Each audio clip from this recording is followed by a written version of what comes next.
given by Harry Crane from Rutgers about edge exchangeability. Yeah, thanks. First, I want to thanks to the organizers of the workshop, but also to the organizers of whoever was involved in organizing the 6-month program. I've been looking forward to this, to coming here for I think over 2 years now since I first heard about it. I have a lot of my work over the past 5-6 years has somehow been closely related to the theme of the program on theoretical foundations of network analysis, and I'm going to talk about some of that here today. I'll be back again for the closing workshop in December, and maybe I'll see some of you there to talk. I'll talk about some work on dynamics in networks. But for today, I'm talking about work I've been doing over the past 3 years or so with Walter Dempsey, who's a postdoc at Michigan with Susan Murphy. And an interesting thing about this material is that it brings together some interesting topics and ideas from statistics, probability, and there's also an underlying philosophical component to it that that kind of weaves its way into this discussion. Just to start, I found to be a lot of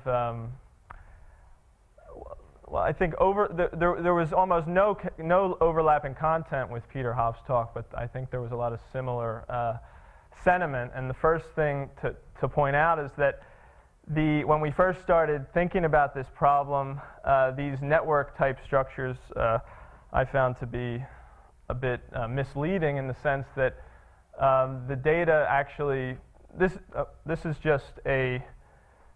is merely a representation of the data that oftentimes is convenient for representing something, in particular usually the interactions or somehow relationships among within some population, but there's often much more to it. So the kind of data that I'll be talking about here is really not a network, although it's often discussed in the context of networks, but rather these are all data sets that can be described in terms of a process of interactions in a population.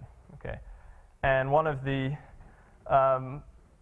key points, I actually agree with something Peter said this morning, and in effect, this is one of the main points of what I'll talk about here today, which is that in these data sets that I'm talking about, there is some population, and we assume there's some process of interactions happening within the population. So in the actors collaboration data set, there's some population of movie actors, and each movie represents an interaction among the actors who act in that movie. It's a collaboration among a subset of the actors who are in each movie, and so the movies represent the edges and the actors correspond to the vertices. Or in the Enron network, for example, there are employees, those are represented by the vertices, and each email exchange between employees is an interaction between the employees or the individuals involved in that email. And the key takeaway, which I'll go through in throughout these slides, is that the conventional approach, and Peter even mentioned this, is to regard the nodes or the vertices as the statistical units, but in fact the key observation in this work is that the edges actually should play a much more fundamental role in the data generating process, and also the way that the data is collected. And it turns out that so I'll show what I mean by this on the next slide, and it turns out that this unintentional treatment of the vertices as the units, I think it is unintentional in most cases, causes a bit of a problem, a bit of a foundational problem in modeling the data. So what I mean by that is that the conventional approach, so here is the data, okay? The data is actually a collection of interactions, and so in networks we tend to represent the data by a structure of this type. So we're interested in the structure that is induced by the interactions among these various individuals represented by the vertices. But aside from that, I'm assuming we have no other information. There are no covariates, and there are no meaningful labels in any sense to associate to this object. But in modeling the data, so working with these unlabeled graphs is difficult to do, technically speaking. So in modeling the data, it's convenient, and we often assign identities to the vertices by labeling the vertices in the graph to now make the problem of modeling the data equivalent to specifying a family of distributions on graphs with labeled vertices. Okay, so I'll mention it again in a bit, but there is it turns out is, well, it seems like there's nothing wrong with this at first. It's just that we've introduced some additional structure into the data that we need to account for, and as a foundational principle, we've labeled these vertices arbitrarily, or these vertices have no additional meaning aside from distinguishing between the different individuals in the graph. And so this is where this leads naturally to consideration of exchangeable models for these data sets. And so I imagine that these were discussed at length and quite a bit a couple weeks ago at the Graph Limits workshop. But this is a basic consideration, and so this is what has led to a lot of the interest, I believe, in graphon models. There are other logical concerns when it comes to statistical inference. There was a question in the morning related to this, and so we also want the models to be consistent in some sense to make sure that the inference doesn't depend arbitrarily on the sample size.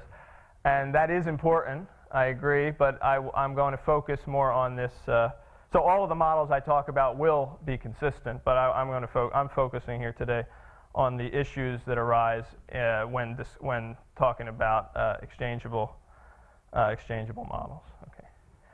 And as a matter of data analysis, we want to model. We want the model to properly represent the way that the data behaves.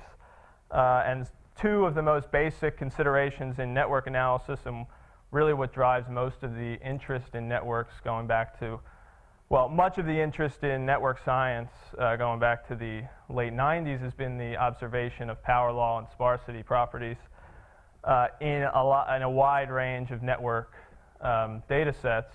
And so sparsity just captures the idea that there are not many edges in the graph. So we assume that if we assume we have a collection of graphs of increasing sample size, if we were to take a simple random sample of vertices and look at the graph or the network induced by that subsample, then with high probability as the sample size grows, the graph that we're looking at will be empty, will have no edges. And so this is something that's, neither of these can actually be observed. They're asymptotic properties, but they're widely believed to hold. The other property of power law is about the degree distribution of the graph. The degree of a vertex is the number of edges incident to a vertex, and so the degree distribution is said to have power law if the proportion of vertices of degree k obeys this asymptotic relationship here. So this is usually can be represented by this negative linear relationship on the log-log scale, and this happens to be the degree distribution of the actors network that I'll use as an example throughout these slides. And this structure, this power law type structure, is widely observed in the examples that I showed on the earlier slide as well. And so the basic problem, which is what got me interested in this area in the first place, is that we can't under the conventional approach, the conventional approach of modeling the data as a graph with labeled vertices cannot accommodate both the logical principles that we want, the exchangeability and the consistency properties, and the empirical properties of sparsity and power law. Yeah? This is maybe just semantics, but you just said that sparsity could never be observed. So in what way is it empirical? Well, I agree with that. That's what people say. People. I'm not one of those people. But the power law, I mean, really, the power law is the more, is really what we're after more, right? So this is something that's been that's well known, been well known for a while in the probability and combinatorics community, and a few years ago, Dan Roy and Peter Orbans wrote a survey that highlighted this as well.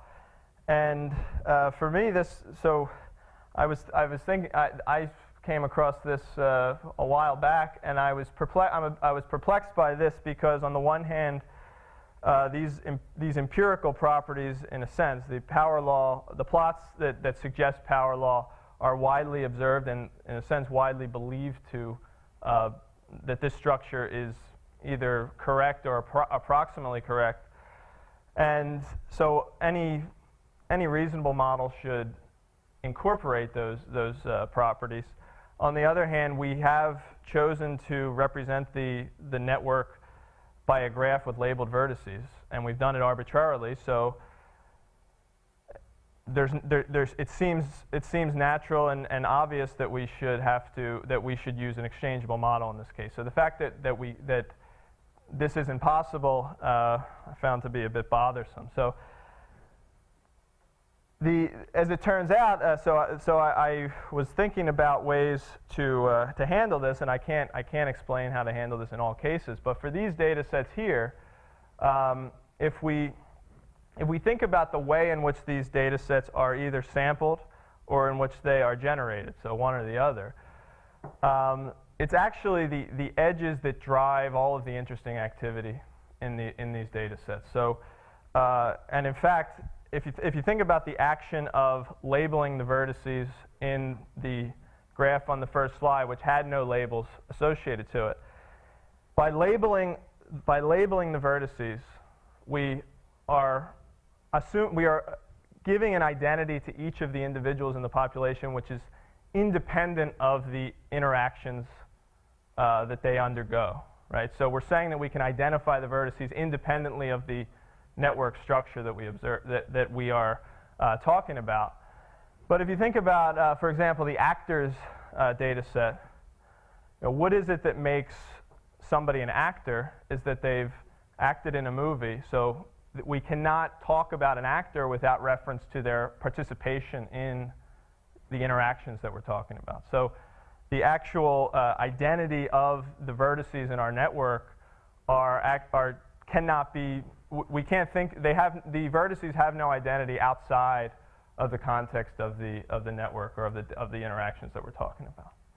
Also, one way, if you think about how these data sets would be sampled, if we were to sample a collection of some movie collaborations or actor collaborations, we wouldn't go out on the street and walk up to people randomly and say, what movies have you acted in? Because with high probability, and most likely we're going to end up with no information, right?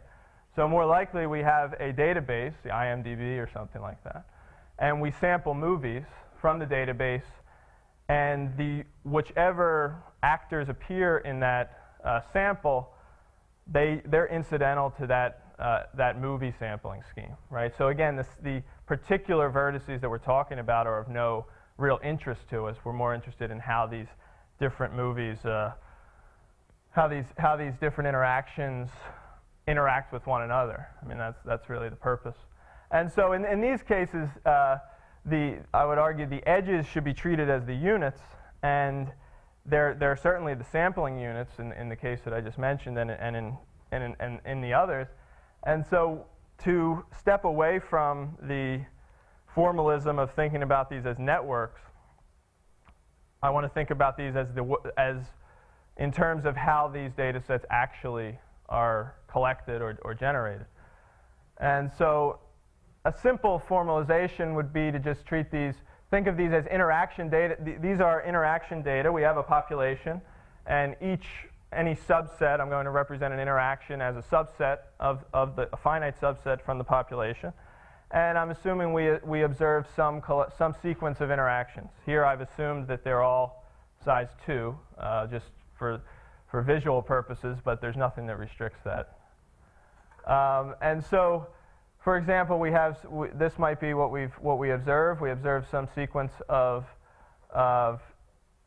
these subsets, interactions, and we can represent everything that's in the sequence without any loss of generality by a graph which has labeled vertices and labeled edges. But as I just mentioned, the labels assigned to the vertices in our case are superfluous. We assume they have no meaning once we see the structure of the graph. So removing the vertex labels, and we get this structure, which is just a graph with edge labels. Okay, and so these edge labels might correspond. You might think about these as, depending on how you observe the data, as temporal in nature. But in the applications and in most of the cases I'm thinking of, these are just arbitrary labels that are assigned to distinguish between the different interactions. So if we sampled, for example, without replacement from the IMDb, then we would get an edge labeling, but it would be exchangeable in that case. And so going back to the initial concern at the beginning, since we're assigning labels, we're either observing these labels in an exchangeable way, or most likely we don't have any inherent labeling. So again, these labels are these labels are extra information that we've added to make it easier, in some sense, to handle these data sets. So we have this related concept of edge exchangeability, which just means that any two graphs which are isomorphic up to edge relabeling are assigned the same probability under the model. Okay, and so the key observation, which I'll get to in a slide or two, is that under this different way of representing the data, which is very natural for these particular interaction data sets, we can accommodate the sparsity and power law degree distribution that is widely held to hold for these, widely believed to hold for these in these cases. Before I do that, I want to settle the score on the vertex labeling. I mean, on the one hand, I'm going to tell you that by labeling edges and introducing, working within this new setting of edge exchangeability, you can fix the problem that was incurred by labeling the vertices, and that we can handle the sparsity and power law properties. But that doesn't explain for me. That doesn't answer my original question, which is why we can't label the vertices exchangeably. It still seems like a reasonable thing to do if we were to go that route and label the vertices. But here we have a representation theorem for all exchangeable all edge exchangeable graphs, and this is actually a special case of a more general representation theorem for general interaction type of data sets. But if you're familiar, I don't want to get into the technical points here. If you're familiar with Kingman's paint box representation, then this is in a sense, a generalization to it. So there are elements in a type of two-dimensional simplex. So we just have a two-dimensional array. The elements are the values are between 0 and 1. So, and they add up to 1. So this gives us a probability distribution on pairs. So the ij entry is a probability of picking the edge between vertices I and j, for example. And so what we do in general is we pick one of these arrays at random and then conditionally sample edges in IID from that model, and given this sequence, we construct the graph and remove the vertex labels to get a version of a random graph from the model. Okay, So that's just a general representation for all of these models. And the key point for this discussion is that it gives insight into why the typical vertex labeling is not an appropriate, vertex type exchangeability is not appropriate in the examples that I'm talking about here, because if we actually did sample the edges by simple random sampling from a database, for example, then the edges arrive in exchangeable random order, and in this case, under this construction, it tells us that the vertices arrive in size biased order according to their expected degree.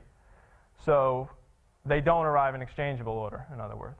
So we're making an implicit assumption of the order in which vertices arrive in our sample when we labeled the vertices, and that's simply just not the case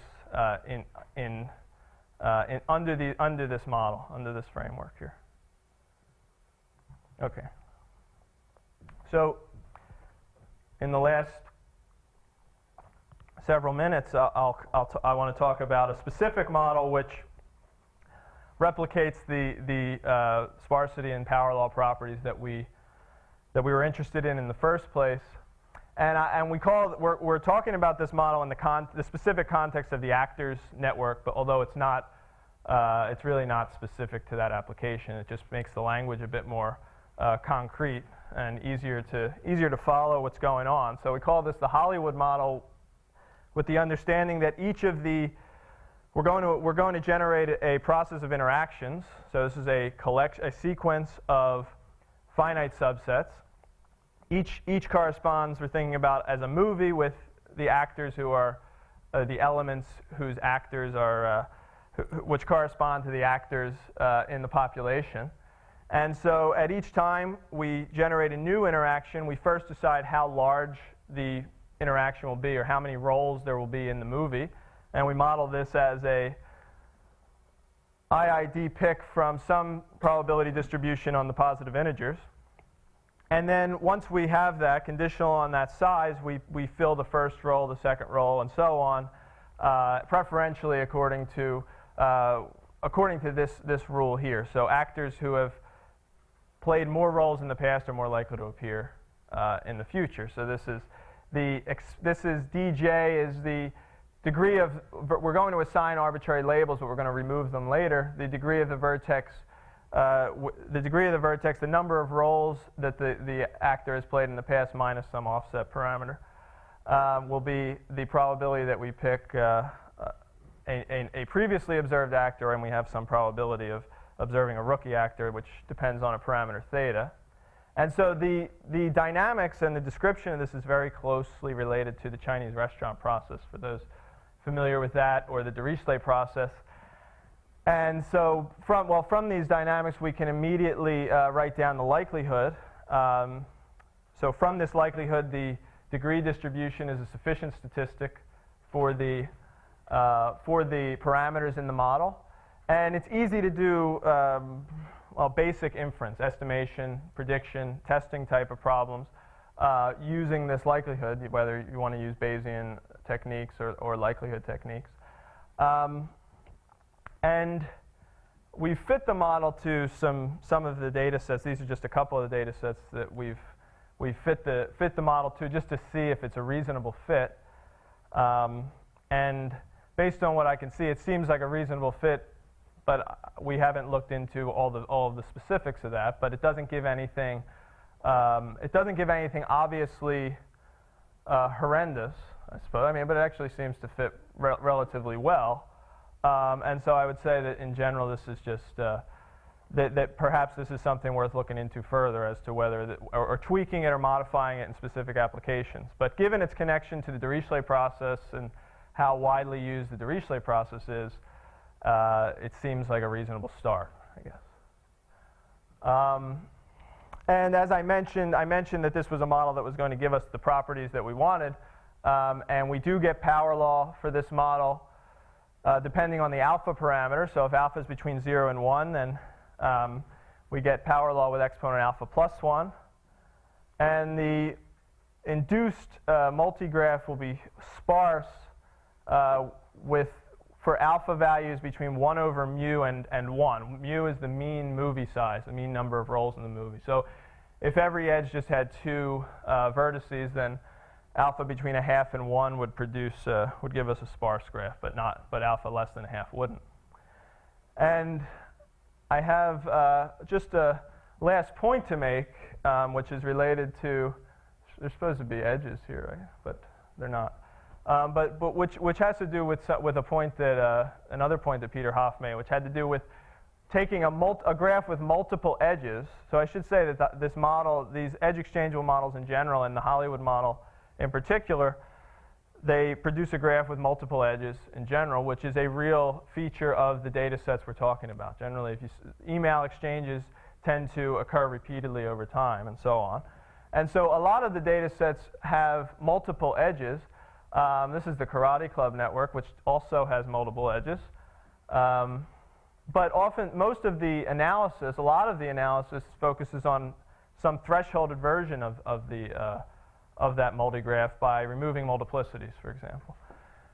And I mean, there's no logical connection. There's no real rationale for expecting that anything interesting about the structure of the population and the behavior of the process on which produces this multigraph would be preserved under this projection operation. And so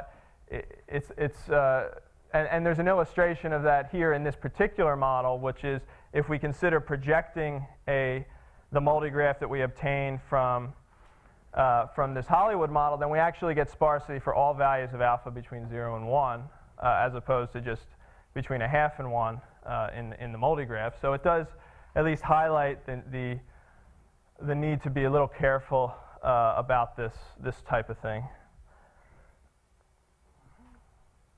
Okay, so just to finish, before I finish, here's just a summary of what I've said, which is that these edge exchangeable models arise naturally to treat certain interaction data sets, and these interaction data sets are common in the networks literature, and they produce, so they're able to replicate the logical and the empirical properties that we wanted in the first place.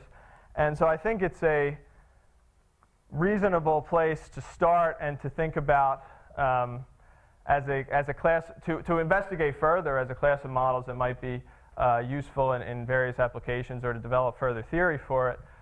We have the basic, we've introduced the basic concepts, and we've developed the theory that I mentioned here, and done some other, and talk about things in much more detail in this paper here, and we've also mentioned it in other places. But aside from this, there's really hasn't been any careful investigation of these models, although there is some recent work that's been looking into certain aspects of these edge exchangeable models, and we'll hear, I think, a talk on Wednesday about maybe some more recent progress on some specific aspects of these models. And so I think it is but otherwise I think it is a reasonable place to look to develop maybe new models that might be suitable to certain networks applications. But I think I'll stop there and take any questions that we have.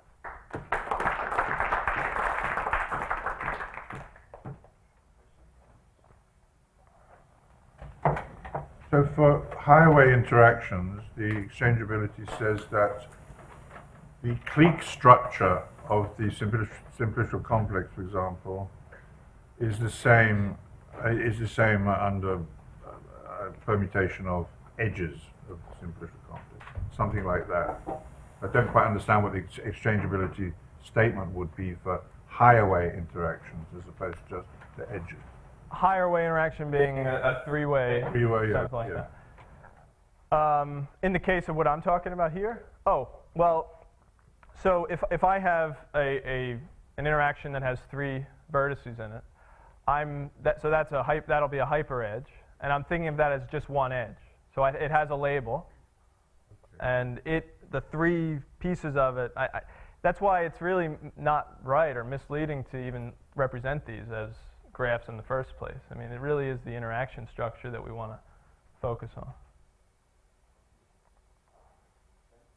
So now that I've heard you talk about this a few times, I think that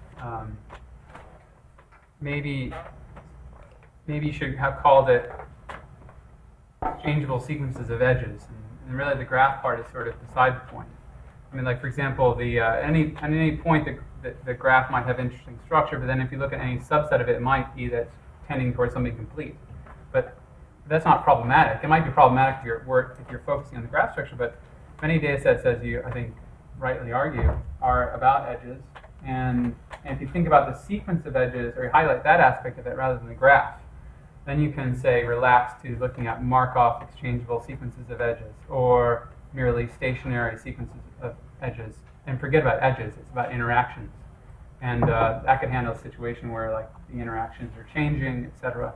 So I agree with that. For the most part, I think that focusing on the interactions is the key point. The one thing about representing it as a graph, though, that I don't know how you would do it if you're talking about the sequence, is that removal of vertex labels, which does actually have an effect. I mean, if you're just talking about an exchangeable sequence of anything, then you're talking about Di-Finetti's theorem. But the structure of these is a bit different, because once you delabel the vertices, you end up with other types of structure that can happen. So there is a difference, and it's not so clear what the difference is, except that it does manifest itself somehow in what's possible. Yeah. Isn't there an issue with the fact that as you mentioned at the very beginning, the degree distribution is really sort of a sufficient statistic for this data? And so, for instance, let's say models like the ones that many physicists consider degree-corrected block models and so on, somehow where they try to get rid of they believe the clusters are not due to the degree structure. Aren't they ruled out? Well, the model, any model that anyone else has talked about is in some sense ruled out, because they are dealing with it in a different setting where the vertices. But aside from that point, if you're talking about clustering, then I don't know. I mean, the model that I talked about is not going to handle clustering as stated, because it doesn't have that additional structure.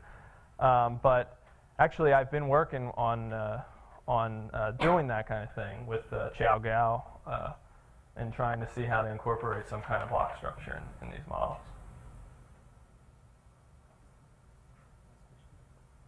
So you know that when the representation that you have, which is based on the generalized simplex, which is like boxes. So in the case of Kingman's paintbox construction, so you have the same representation for like strictly ordered sequences, like Kiko's math partitions. But in your case, you cannot strictly order this object because, so what I was thinking is like, how is a measure unique?